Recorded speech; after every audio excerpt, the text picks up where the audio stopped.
So when we started the making of our short film, one of the first problems we encountered obviously was the fact that we had to social distance from each other.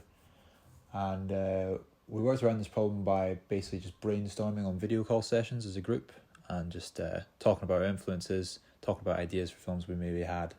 We just started writing all these ideas down onto one shared Google document, and eventually they merged together and we came up with this idea of a guy being stuck in a looping staircase.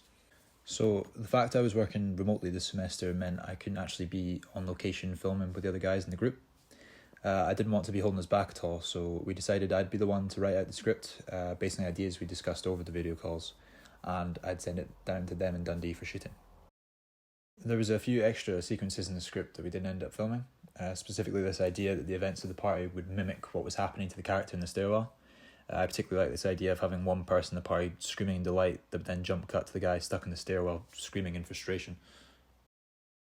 So once I'd finished the script, Alfie went out on a location scout and took a bunch of different photos of his flat stairway.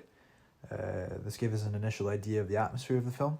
Looking through the photos, we started thinking of different shots and camera angles we could use that would really create this idea of being trapped in an uncomfortable claustrophobic environment. We especially enjoyed coming up with creative ways of showing this looping effect. This is just a test shot I did of an idea me and Alfie had about the character placing down the bottle, ascending the stairs, and then see it waiting for him again at the top.